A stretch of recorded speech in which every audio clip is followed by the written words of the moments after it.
بس الفساد وحش ودمه تقيل بشكل سخيف جدا جدا جدا.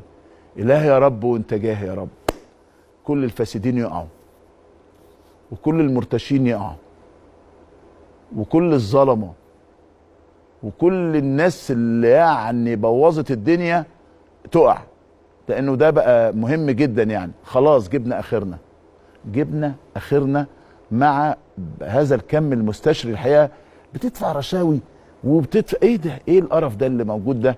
وبعدين كانوا بعيدين عن المحاسبه، فدلوقتي الحمد لله كله هيتحاسب. قسما بالله العظيم ثلاثه، وقسم خدوه عليا من هنا اهو، وافتكروا اليوم ده بالقسم ده. قسما بالله العظيم ثلاثه، واخر مره وقسما بالله العظيم ثلاثه، كله هيتحاسب. طيب قول لي، يعني اتقال برضو، خليك بصراحتك دي، طبعا اتقال انك في نفس الانتخابات في 2010 سويت بطاقات لنفسك في بعض الصناديق. حصل طبعا، ده اعتراف احترمك عليه واقدرك طبعا عليه. حصل في معظم اللجان. في معظم اللجان في لجنه سودنا فيها 5000 بطاقه. ليه؟ راجل بيقول لك تعالى املى الصناديق، هتقول له لا.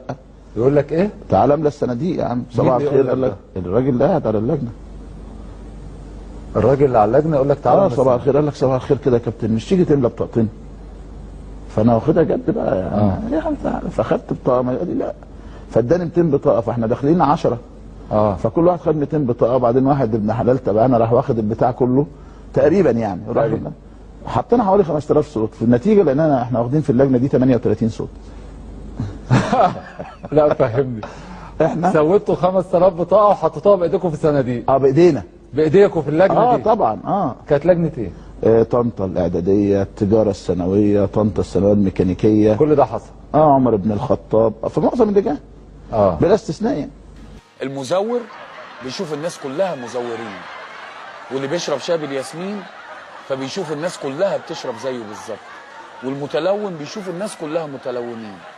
إله يا رب وانت جاه يا رب، كل الفاسدين يقعوا وكل المرتشين يقعوا وكل الظلمه. مش عايزين والله في فيديوهات، الواحد مش عايز يعرض بقى اوريكم الدنيا كانت بتعمل فيها ايه، والناس بتقول على نفسها مزورين. إله يا رب وانت جاه يا رب، كل الفاسدين يقعوا وكل المرتشين يقعوا وكل الظلمه.